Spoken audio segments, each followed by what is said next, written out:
প্ৰথম অধ্যায়টোৰ নাম দি আছে কি সংখ্যা প্ৰণালী অৰ্থাৎ নাম্বাৰ সিস্টেম। প্ৰথমতে আমি জানিব লাগিব সংখ্যা প্ৰণালী মানে কি। এই অধ্যায়টোৰ সংখ্যা প্ৰণালীৰ দ্বাৰা আমাক কি বুজাব বিচাৰিছে এই বিষয়ে প্ৰথমতে আমি আলোচনা কৰিম, তাৰ পিছত আমি অধ্যায়টোৰ ভিতৰলৈ সোমাই যাম। প্ৰথমতে আমি আলোচনা কৰিম স্বাভাৱিক সংখ্যাৰ বিষয়ে।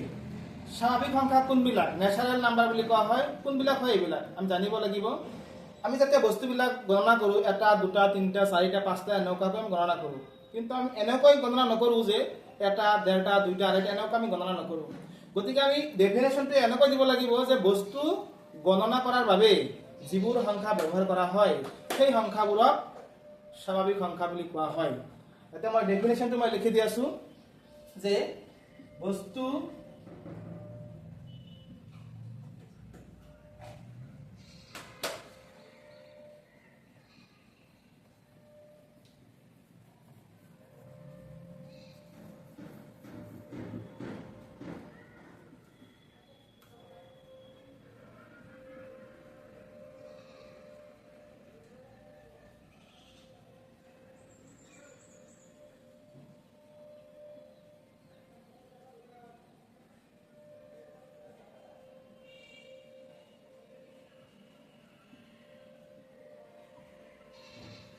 এতে দিছো বস্তু গণনাৰ বাবে ব্যৱহাৰ কৰা সংখ্যাবোৰক স্বাভাৱিক সংখ্যা বোলে।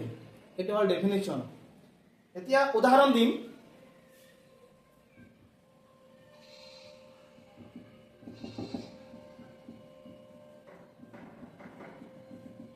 উদাহৰণ হ'ল 1 2 3 4 5 ডট ডট, এইবিলাক হৈছে উদাহৰণ। ইয়াৰ পিছত আমি শিকিম পূৰ্ণ সংখ্যা কাক বোলে বা পূৰ্ণ সংখ্যা কোনবিলাক। পূৰ্ণ সংখ্যা হৈছে শূন্য আৰু স্বাভাৱিক সংখ্যাবোৰক একেলগে পূৰ্ণ সংখ্যা বুলি কোৱা হয়। শূন্য আৰু স্বাভাৱিক সংখ্যাবোৰক একেলগে কোৱা হয় পূৰ্ণ সংখ্যা। ইয়াৰ ডেফিনেশ্যনটো মই লিখি দিছোঁ।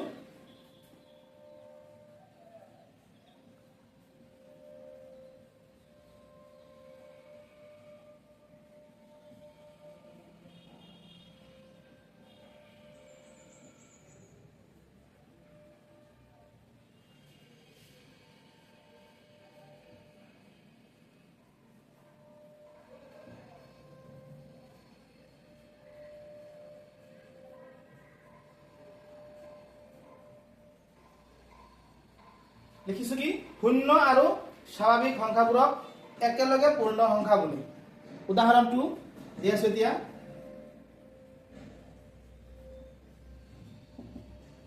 উদাহৰণ শূন্য শূন্য দিলো আৰু স্বাভাৱিক সংখ্যাবোৰক, স্বাভাৱিক সংখ্যাবিলাক এইবিলাক হৈছে স্বাভাৱিক সংখ্যা, মানে 1 2 3 4 ডট ডট এইবিলাক।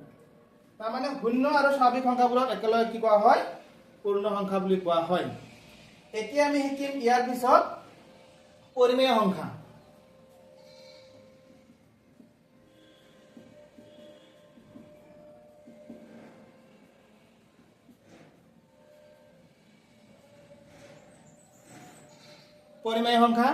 পৰিমেয় সংখ্যা হ'ল মানে যিবোৰ সংখ্যাক আমি p বাই q আৰ্হিত প্ৰকাশ কৰিব পাৰোঁ সেইবোৰ সংখ্যাক পৰিমেয় সংখ্যা বুলি কোৱা হয়। এতিয়া কোনবিলাক সংখ্যাক আমি পৰিমেয় সংখ্যা বুলি বিবেচনা কৰিব পাৰোঁ সেইবিলাকৰ বিষয়ে ডেফিনেশ্যন দিম যে যিবোৰ সংখ্যাক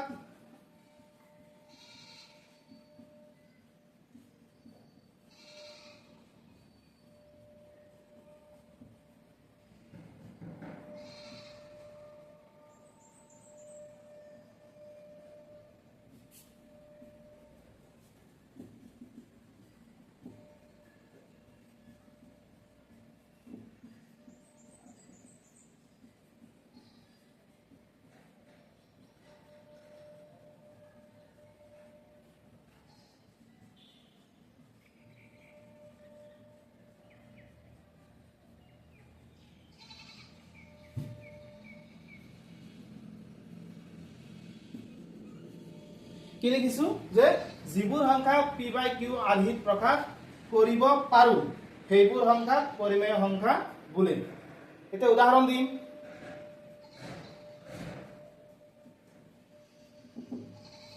শূন্যটো পৰিমেয় সংখ্যা হয় কাৰণ শূন্যৰ তলত মনে মনে 1 থাকে, গতিকে শূন্যটো p বাই q আৰ্হিত প্ৰকাশ কৰিব পাৰোঁ। সেইকাৰণে 2টোও পৰিমেয় সংখ্যা হ'ব, 3টো হ'ব 1/3, 5/7 এইবিলাক হৈছে পৰিমেয় সংখ্যা এনেকুৱা বহুত আছে পৰিমেয় সংখ্যা গতিকে ইয়াৰ পিছত আমি শিকিম অপৰিমেয় সংখ্যা মানে অপৰিমেয় সংখ্যাৰ ডেফিনিশ্যনটো পৰিমেয় সংখ্যাৰ লগত প্ৰায় একেই যিবোৰ সংখ্যাক p/q আৰ্হিত প্ৰকাশ কৰিব পাৰো আছিল অপৰিমেয় সংখ্যাত দিব লাগিব নোৱাৰো আৰু উদাহৰণটো বেলেগ হ'ব গতিকে ইয়াৰ পৰাই আমি অপৰিমেয় সংখ্যাটো কৰিম এতিয়া 4 নম্বৰ ইয়াতে অটো লগাই দিছো অপৰিমেয় সংখ্যা যিবোৰ সংখ্যাক p/q আৰ্হিত প্ৰকাশ কৰিব ইয়াতে আমি লিখিম নোৱাৰি বা নোৱাৰো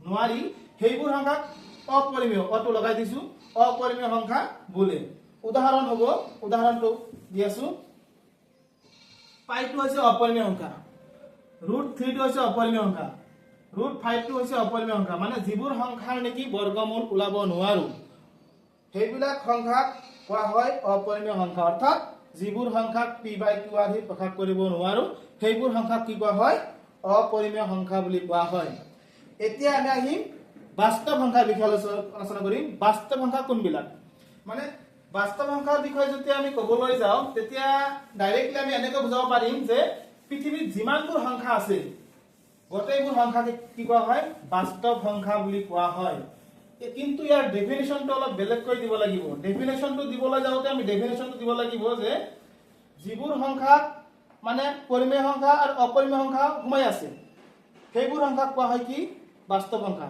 ডেফিনিশ্যনটো কেনেকৈ দিব লাগে সেইটো প্ৰথমতে আমি চাম মানে এইটো হ'ব 5 নম্বৰ মানে বাস্তৱ সংখ্যা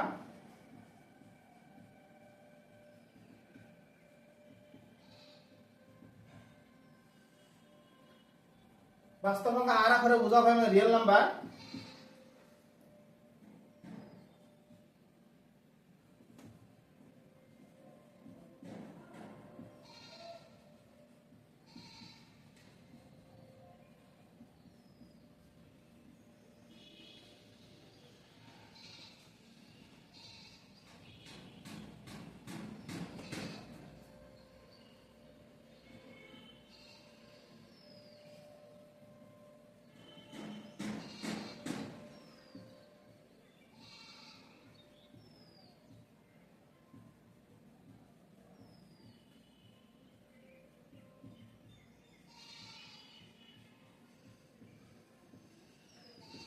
কি লিখিছো যে পৰিমেয় সংখ্যা আৰু অপৰিমেয় সংখ্যাবোৰক একেলগে বাস্তৱ সংখ্যা বোলে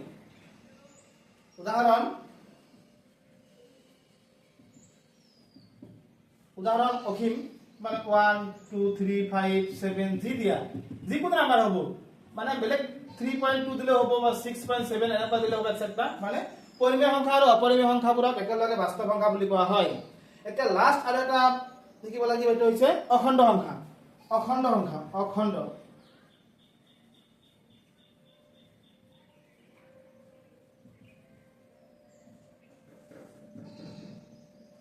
অখণ্ড সংখ্যা হৈছে পূৰ্ণ সংখ্যা আৰু স্বাভাৱিক সংখ্যাৰ ঋণাত্মক মানে বিয়োগাত্মক সংখ্যাবোৰক একেলগে অখণ্ড সংখ্যা বুলি কোৱা হয় মানে পূৰ্ণ সংখ্যা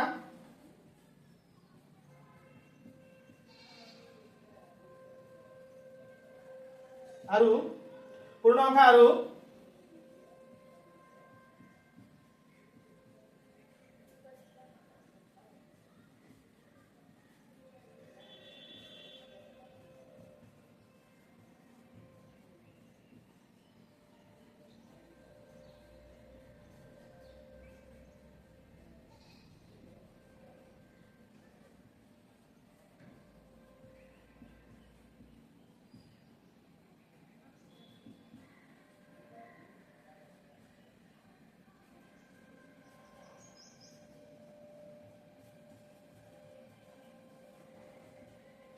কি লিখিছো যে পূৰ্ণ সংখ্যা আৰু স্বাভাৱিক সংখ্যাৰ বিয়োগাত্মক মানে ঋণাত্মক সংখ্যাবোৰক একেলগে অখণ্ড সংখ্যা বুলি কোৱা হয় মানে অখণ্ড সংখ্যাৰ এইবিলাক হ'ব মানে 0 1 2 3 4 5 ডট ডট ইফালে কি হ'ব -1 -2 -3 ডট তাৰ মানে কি হ'ব উদাহৰণটো আমি এনেকৈ দিব লাগিব যে 0 1 2 3 4 5 ডট ডট ইফালে হ'ব -1 -2 ইফালে -3 এনেকৈ ডট মানে কি দিছো পূৰ্ণ সংখ্যা মানে ইয়াৰ পৰা এইখিনি পূৰ্ণ সংখ্যা আৰু কি দিছো স্বাভাৱিক সংখ্যাৰ বিয়োগাত্মক বোৰ স্বাভাৱিক সংখ্যা কোনবিলাক 1 2 3 4 5 এইবিলাক বিয়োগাত্মক মানে কি মাইনাস গতিকে -1 -2 -3 এইবিলাক মানে গোটেইখিনি নাম্বাৰ একেলগে কি কোৱা হৈছে এতিয়া আমাৰ অখণ্ড সংখ্যা বুলি কোৱা হৈছে